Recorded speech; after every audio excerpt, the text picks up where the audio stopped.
There are moments in the human experience when the architecture of your life begins to feel wrong. You cannot explain it with logic. On paper, everything looks fine. The job is stable. The relationship is polite. The house is warm, but in the quiet chambers of your spirit, an alarm is ringing. You feel a profound sense of displacement, a vibration that warns, you are not safe here. We often dismiss this as anxiety. We call it stress. But the ancient mystics, the writers of the hidden texts, and the prophets of old knew better. They understood that this discomfort is not a psychological defect. It is a spiritual eviction.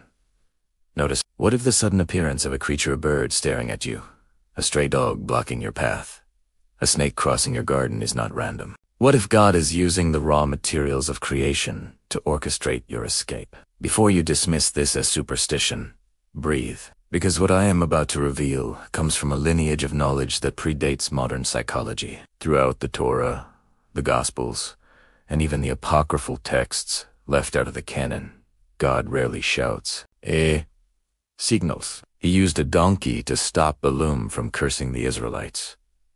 He used ravens to sustain Elisha in isolation. He used a great fish to redirect Jonah toward his destiny. The pattern has not stopped.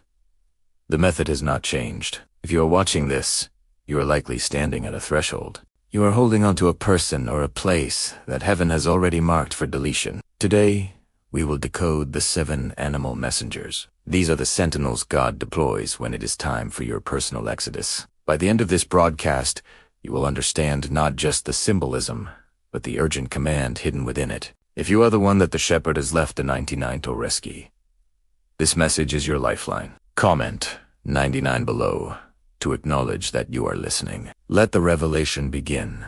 To understand why God uses animals, we must first understand the limitations of human language. Words can be manipulated. Liars can speak like angels. Manipulators can quote scripture. But nature cannot lie. In the book of Job, chapter 12, it is Dobluere 10. But ask the beasts, and they will teach you, the birds of the heavens, and they will tell you.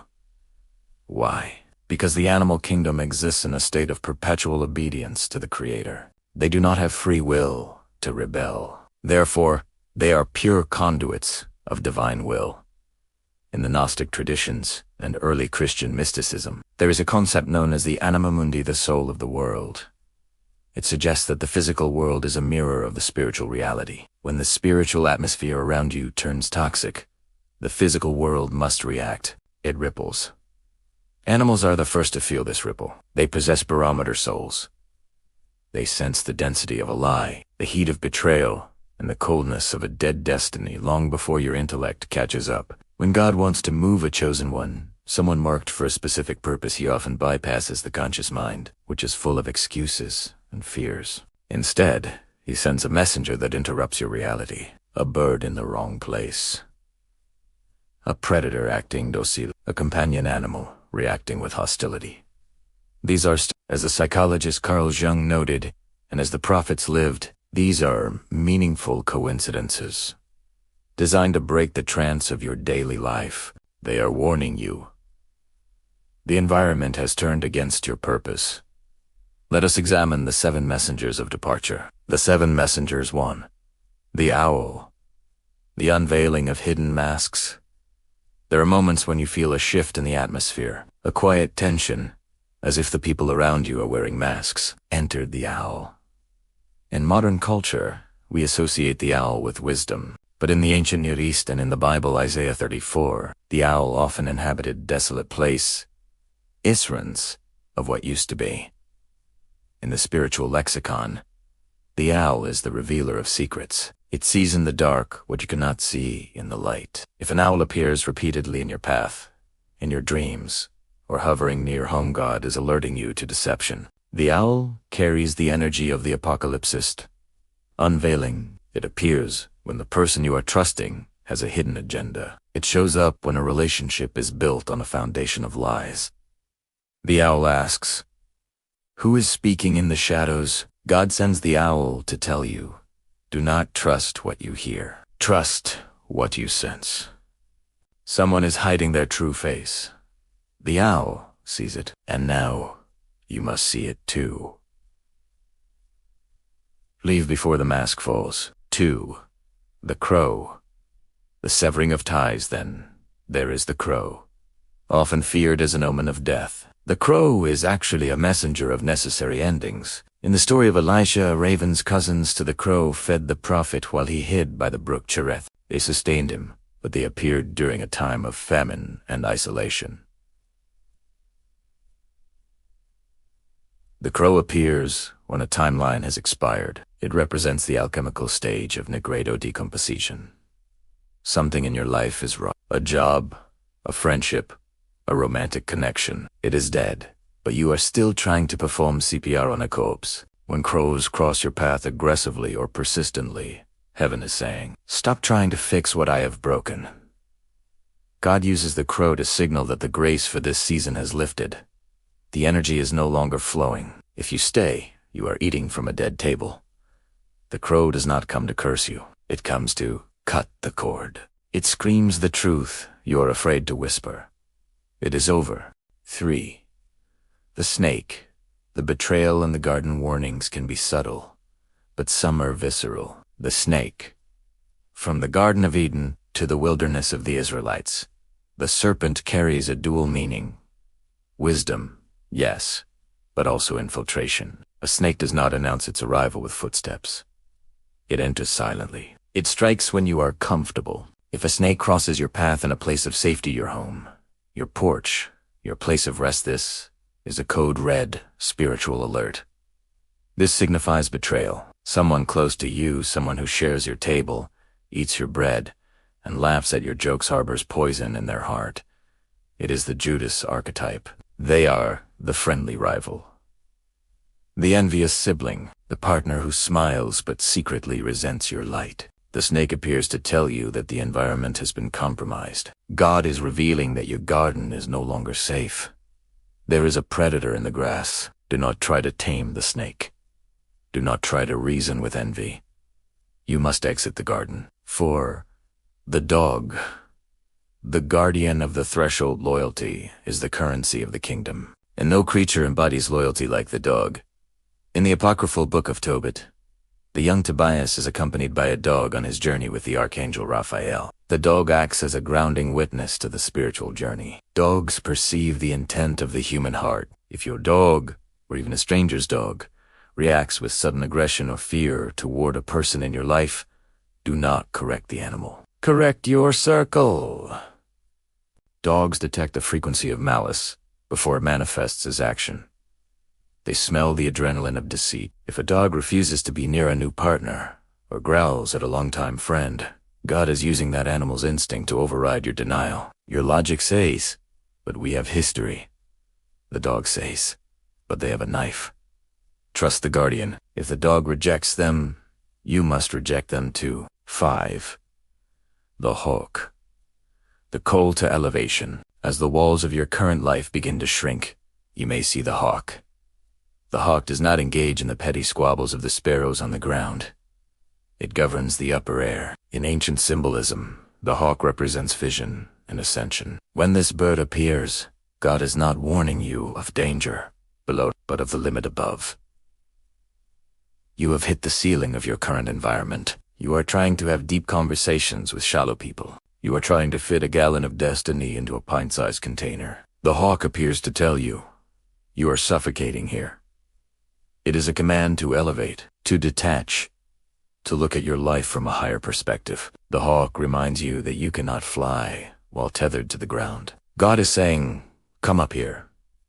The view is different. The air is thinner, but this is where you belong.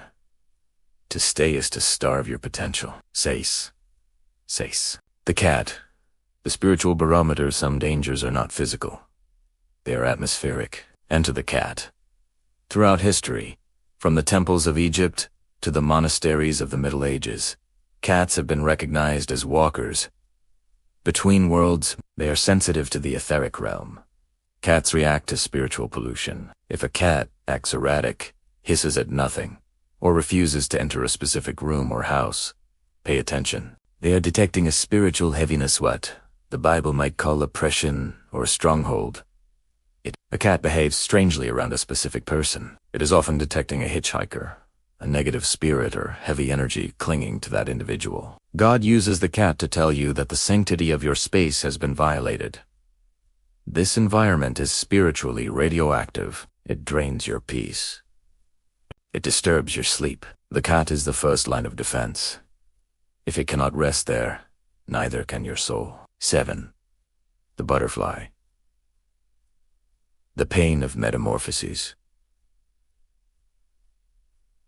Finally, the sign of the butterfly. We romanticize the butterfly, but we forget the violence of its creation. To become a butterfly, the caterpillar must completely dissolve. It must die to its old form. The Greek word for butterfly is psyche, which also means soul. When butterflies appear during a time of crises or separation, God is announcing a metamorphosis. You feel detached from your friends.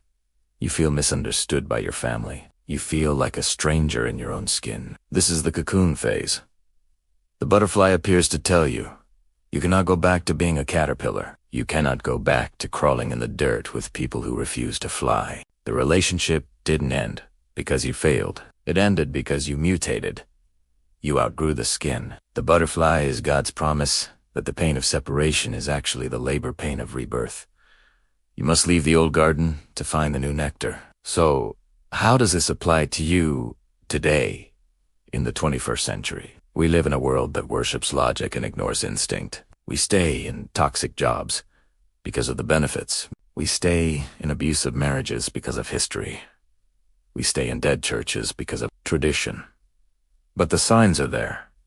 The anxiety you feel in your chest, the dread you feel on Sunday night before the work week, the exhaustion after having coffee with that specific friend. These are the modern echoes of the ancient signals. When you ignore the owl, the crow, or the snake, you are ignoring the intelligence of God. And there is a cost. In the story of Lot's wife, she was told to leave Sodom and not look back. Why?